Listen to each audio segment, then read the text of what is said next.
Welcome to రాజనీతి. మాజీ మంత్రి జగన్మోహన్ రెడ్డి బాబాయ్ వివేకానంద రెడ్డి హత్య కేసులో రోజువారీ విచారణ చేపట్టాలని ఆయన కుమార్తె డాక్టర్ సునీత రెడ్డి తెలంగాణ హైకోర్టులో పిటిషన్ దాఖలు చేశారు. ఈ పిటిషన్లో సిబిఐతో పాటు ఈ కేసులో నిందితులను కూడా ప్రతివాదులుగా చేర్చారు. 6 నెలలలోపు విచారణ పూర్తి చేయాలని కోరారు.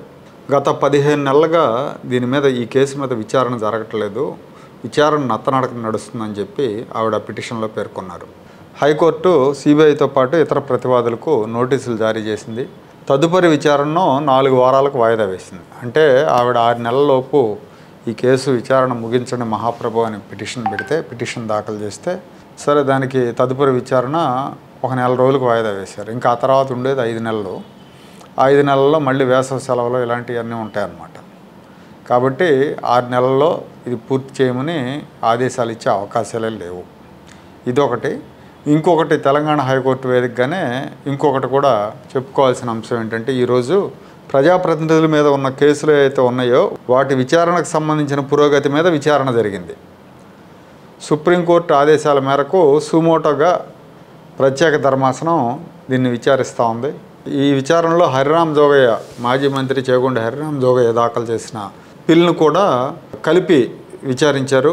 హరిరామ్ జోగయ్య జగన్మోహన్ రెడ్డి గారి మీద ఒక పిటిషన్ దాఖలు చేశారు. జగన్మోహన్ రెడ్డి మీద ఉన్న సిబిఐ, ఈడీ కేసులు అన్నీ కూడా వేగంగా విచారించాలి, కొన్నేళ్లుగా నత్తనడక నడుస్తున్నాయని ఆయన ఒక పిటిషన్ వేశారు. ఆ పిటిషను ఇవి కూడా కలిపి ఈరోజు విచారణ జరిగింది. మొత్తం తెలంగాణ రాష్ట్రంలో ప్రజాప్రతినిధుల మీద అన్ని కోర్టులో కలిపి 309 కేసులు ఉన్నట్టు ఏఏజీ కోర్టుకు తెలిపారు. సో ఈ విచారణలో పురోగతి మీద కౌంటర్ దాఖలు చేయడానికి ఆయన కొంత టైం అడిగారు. ఆయనకు టైం ఇచ్చారు. ఆయనకు కూడా 4 వారాలు టైం ఇచ్చారు, అంటే 1 నెల రోజులు. ఇక్కడ ఈ ముందుగా మనం ప్రజాప్రతినిధుల మీద కేసుల విషయం గురించి చెప్పాలంటే, ఇవి ఎప్పుడో తేలాల్సిన కేసులు ఇవన్నీ కొన్నేళ్లుగా పెండింగ్లో ఉన్నాయి. జస్టిస్ రమణ గారు సుప్రీంకోర్టు ప్రధాన న్యాయమూర్తి అయినప్పుడు కొత్తలో ఆయన ఈ ప్రజాప్రతినిధుల మీద ఉన్న కేసులన్నీ కూడా 1 ఏడాదిలోపు క్లియర్ చేయాలి, అవసరమైతే ప్రత్యేక కోర్టులు కూడా ఏర్పాటు చేయాలని ఉత్తర్వులు ఇచ్చారు. కానీ ఆయన రిటైర్ అయ్యి 2.5 ఏళ్ళు అయింది. ఇప్పటికీ దాదాపు ఒక 10% కూడా క్లియర్ అయినాయో లేదో తెలియదు. అలా ఉంటుందన్నమాట మన న్యాయ వ్యవస్థ పనితీరు.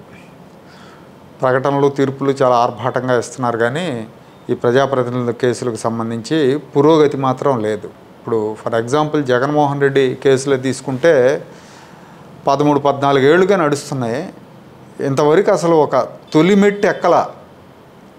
డిశ్చార్జ్ పిటిషన్ల మీదే విచారణ జరుగుతూ ఉంది. ఇంకా ఈయన అసలు కోర్టుకు కూడా వెళ్ళడు, వాయిదాలకు కూడా వెళ్ళడు. అది వేరే విషయం. రమ్మని సిబిఐ అడగదు, న్యాయమూర్తి గారు కూడా అడగరు.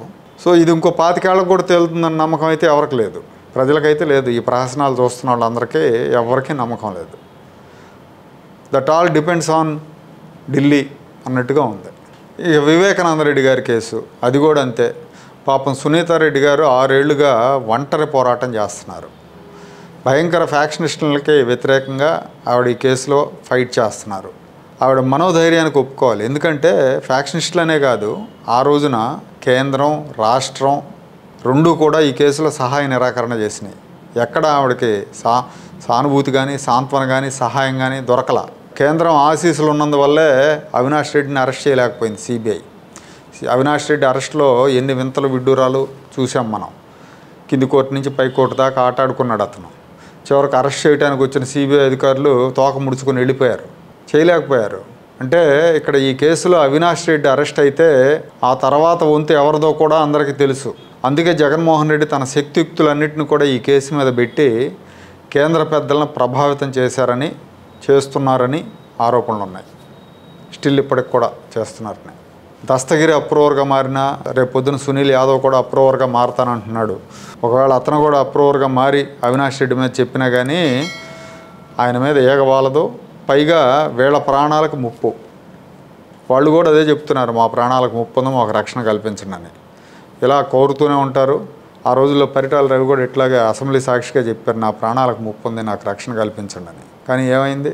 అయిపోయింది. ఇది కూడా అంతే ఉంటుంది. రేపు పొద్దున జరిగాక అయ్యో జరిగిందా, అయ్యో పాపం అనుకోవటమే కానీ పాపం అప్పుడే అడిగారు కదా, మాకు రక్షణ కల్పించనని అనుకుంటారు అంతే. ఆ తర్వాత ఏముండదు. ఇక ఈ కేసు పూర్తిగా క్లోజ్ అయిపోద్ది. రాష్ట్రంలో కూటమి ప్రభుత్వం అధికారంలో ఉన్నా ఏమీ చేయదు, చేయలేదు కూడా. ఎందుకంటే చంద్రబాబు, పవన్ కళ్యాణ్ కంటే బలమైన కేంద్ర పెద్దల ఆశీస్సులు ఉన్నాయన్న వార్తల నేపథ్యంలోనే నేను ఈ మాట చెప్తున్నా. అయినా కూడా ఇవన్నీ తెలిసి కూడా పట్టు వదలకుండా పోరాటం చేస్తున్నారు సునీత గారు. ఆవిడకి హ్యాట్స్ ఆఫ్ చెప్పటం మినహా మనం చేయగలిగింది ఏం లేదు.